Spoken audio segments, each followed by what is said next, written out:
안녕하세요. 아디아줄의 아디입니다. 지금은 2025년 11월 2일 일요일. 제가 준비했던 시각이 12시 28분부터였고요. 지금은 시간이 조금 많이 흘러서 12시 50분을 향해 가고 있습니다. 지난 5번째 방송에서 제가 갑자기 비염으로 콧물이 줄줄줄 흘러서 사실은 좀 많이 불편했습니다. 자꾸 콧물이 흐르고 입으로 막 들어가고 휴지로 연신 닦아내면서 그래도 그 흐름을 깨지 않으려고 노력을 하다가 도저히 꼭지 꼭지를 한 개, 두 개, 7번째, 8번째 꼭지까지 제가 했었죠. 사실은 그게 다였더라고요. 본 내용은 총 8번째 꼭지까지 제가 제목을 잡아봤었고요. 근데 그 이후에는 이제 그 김두리 교수님과 청중과의 대화를 제가 또 정리를 해놓은 부분이라서 그 부분만 남았더라고요. 결과적으로는 제가 지난 5번째 방송 때 마친 거는 같아요. 다행히.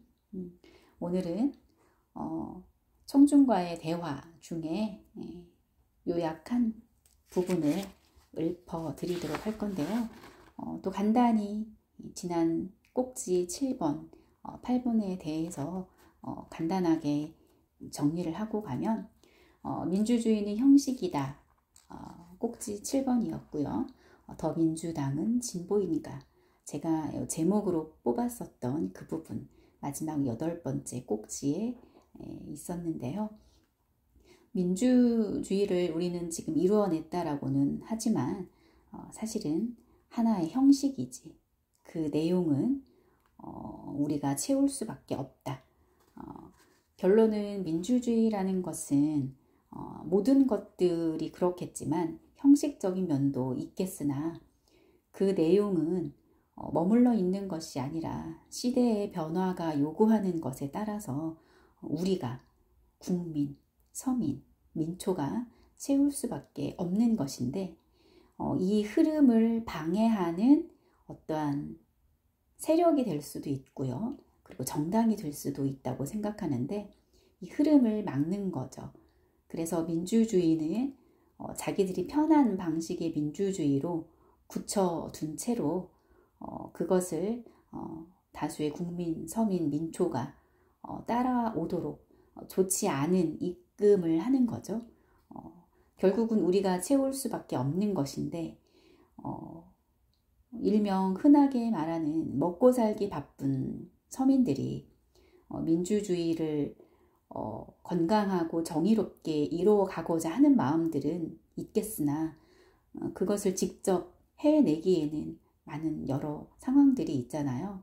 그러면 결국 우리는 일명 대형 유튜브들이나 어떤 세력들이나 기관들이나 정당에 저희가 의지할 수밖에 없는데 그런 이끌어주는 그런 곳들이 부패하고 타락하고 그리고 그런 상태에서 왜곡시켜가면서 다수의 국민, 서민, 민초들을 가스라이팅 하는 이런 상황들이 저는 사실 지금도 벌어지고 있다라고 생각을 해요. 그래서 결국은 우리 국민, 서민, 민초 한 명 한 명, 한 분 한 분이 자각하고 성찰하고 깨어나지 않으면 어려운 부분도 있다라는 생각이 들어서 민주주의라고 하는 것이 형식일 뿐이고 그 내용은 우리가 채울 수밖에 없다라고 하셨던 이 부분에 대해서 많이 공감을 했습니다. 그리고 또 이제 8번째 꼭지에서 이런 말씀을 해주셨는데요. 한국 사회에 그러니까 민주주의도 하나의 형식이지 그 내용은 우리가 채울 수밖에 없다라고 하셨던 이유에는 한국 사회에 좋지 않은 것들이 있다라고 판단을 하셨던 것 같아요.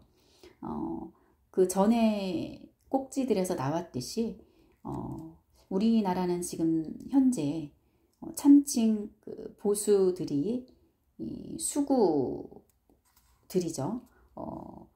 보수의 행세를 하면서 끊임없이 한국 사회를 진흙탕 싸움으로 만들어 가고 있고요.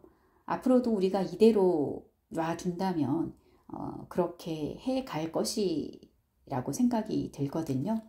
그렇다면 민주주의는 그 내용을 우리가 채워갈 수밖에 없는 것인데 그렇다면 한국 사회가 나아질 가능성은 아예 없다라고 전망을 하기도 하셨습니다. 그리고 꼭지 8번에서 이야기하셨던 내용 중에 김대중 대통령, 노무현 대통령, 그리고 이명박 대통령 이 세 대통령의 공통점은 시골에 있는 상구 출신이다. 이것은 지금까지 우리가 인식하고 있었고 상징성을 갖고 있었던 그런 권력 구조가 아주 가난한 집안의 자식도 최고 권력의 정점까지 갈 수 있는 사회가 됐다.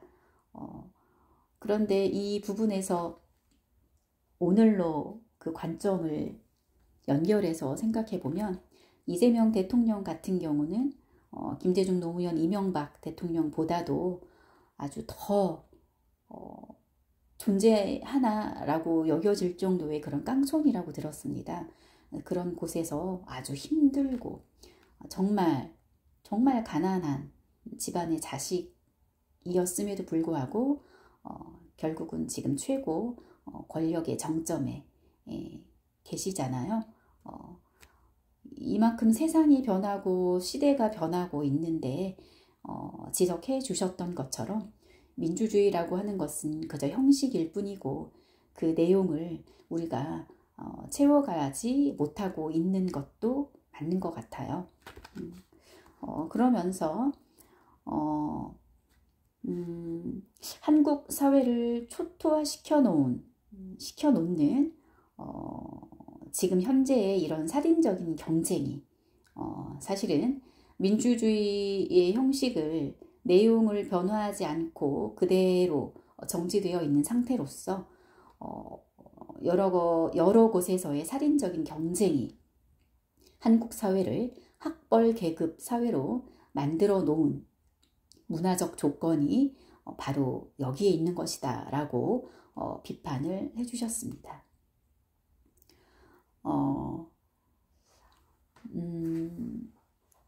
그리고 이 학벌 계급 사회, 지금도 현존하고 있는 이 학벌 계급 사회를 타파한다는 것은 대단히 어려운 일이다 라고 하시면서 그러나 이러한 학벌 계급 사회를 타파한다면 점점 지금 그렇게 되고 있잖아요. 김두리 교수께서 지적해 주셨던 김대중, 노무현, 이명박 이 세 대통령의 공통점이 지금 이재명 그보다 더 힘들었었던 이재명 대통령의 권력으로까지 정점을 찍고 있었던 그래서 점점 학벌 계급 사회도 타파하고 있다라는 거. 뭐 비록 이재명 대통령은 중앙대를 나오시긴 하셨지만요.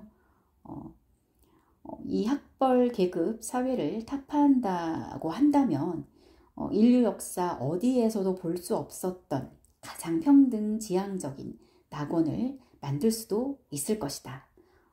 가슴 뛰게 하는 일이다 라고 이야기를 하시면서 한국 사회에서 이러한 학벌 계급 사회를 타파하기 위해서는 독일과 같은 방식으로 우리도 대학 입학 제도를 폐지함으로써 모든 아이들에게 원하는 모든 것을 시연할 수 있는 기회를 주고 잠재력을 발현할 수 있는 조건을 마련해 준다면 한국 사회를 그야말로 전 세계 어디에서 볼 수 없는 아주 평등하고 자유로운 사회를 만들 수 있다. 우리는 이런 꿈을 꾸어야 한다. 그러면서 한국의 교사들도 한국의 교육에 대해 변화를 열망하고 있다.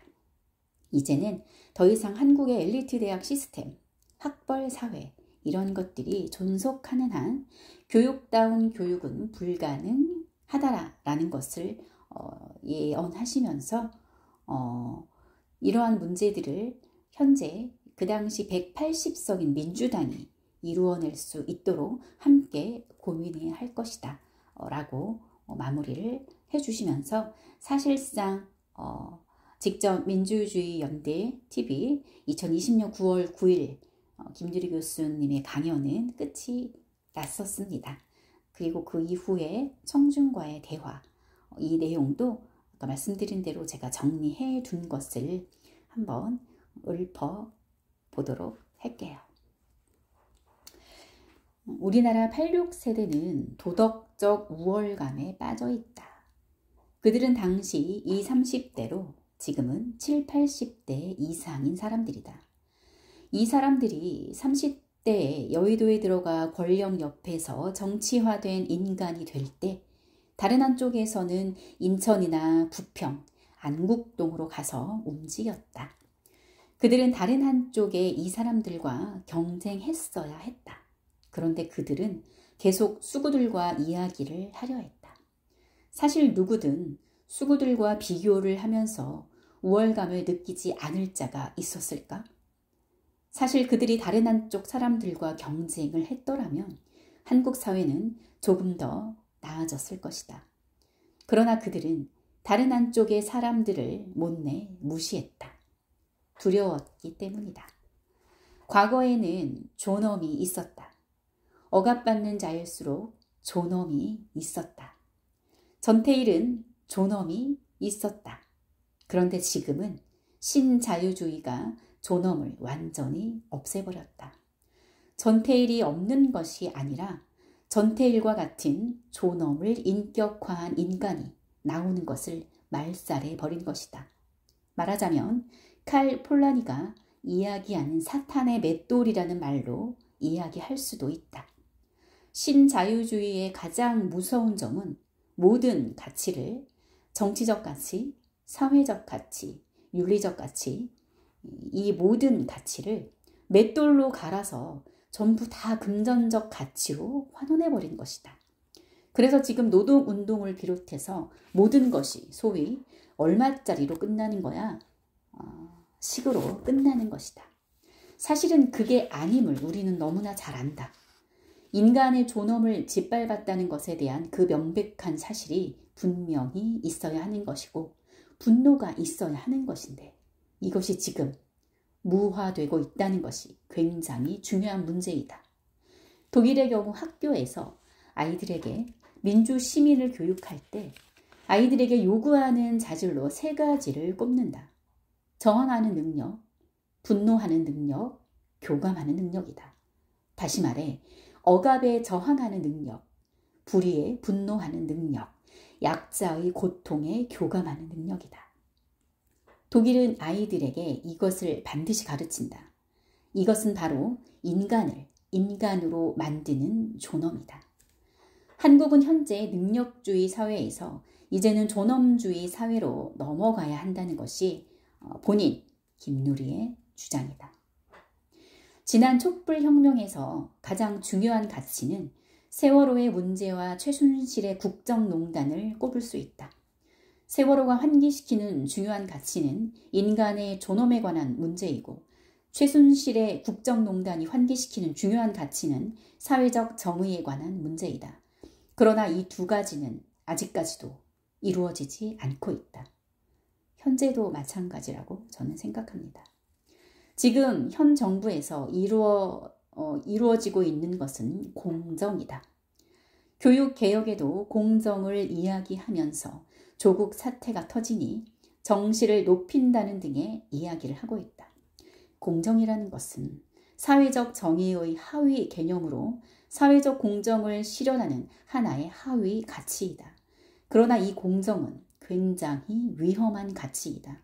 공정의 반대는 불공정, 특권을 비판하는 개념일 수 있다.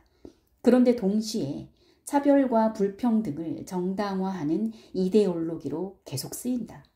한국 사회를 지배하는 차별의 구조, 불평등의 구조를 공정이라는 이름으로 정당화하고 있다.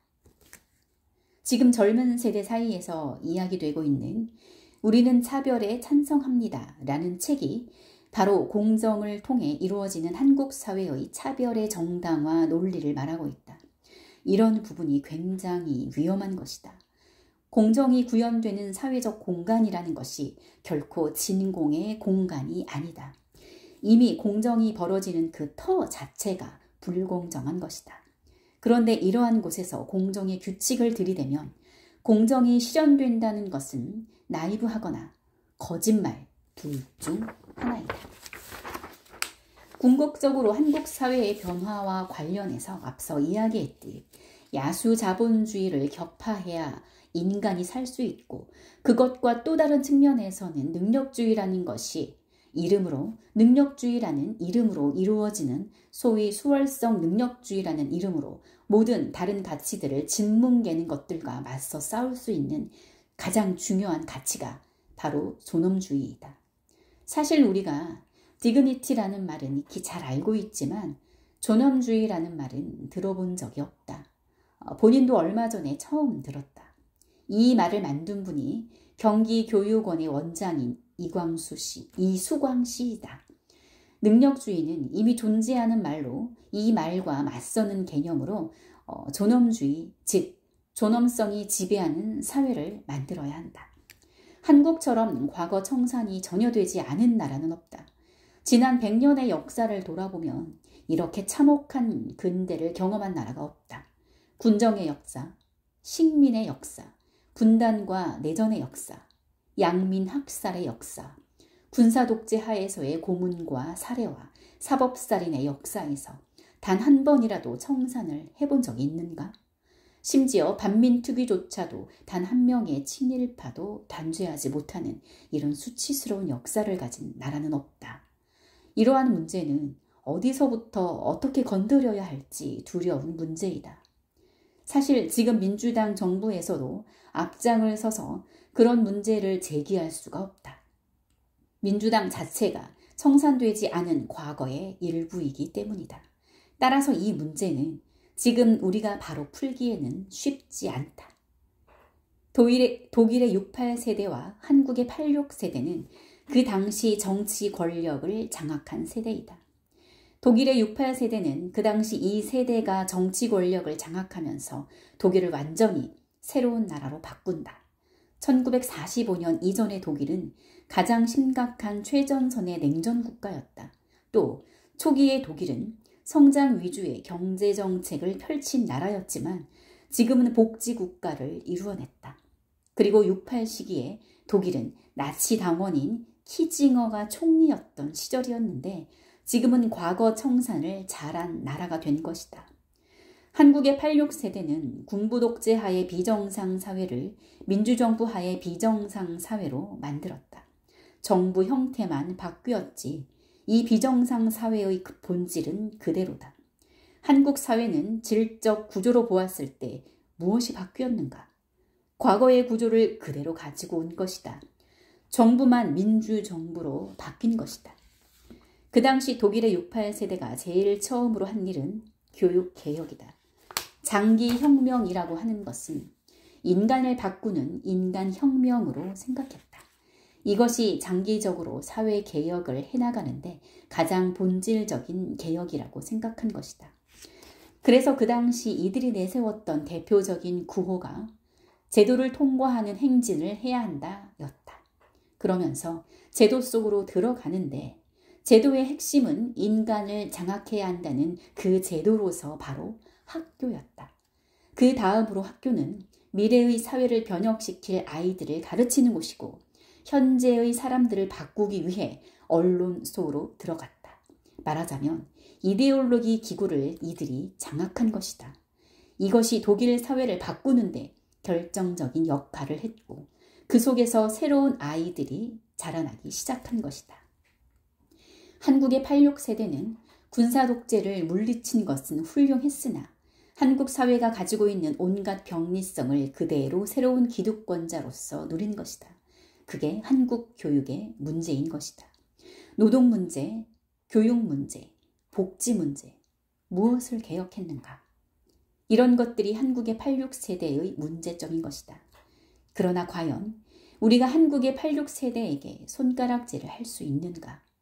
우리는 그 당시 과연 우리가 죽기 전에 우리의 손으로 대통령을 뽑을 수 있는 날이 올 것인가의 정도로 암담한 사회였기 때문에 미래의 아름다운 이상을 꿈꿀 정도의 여유는 없었다.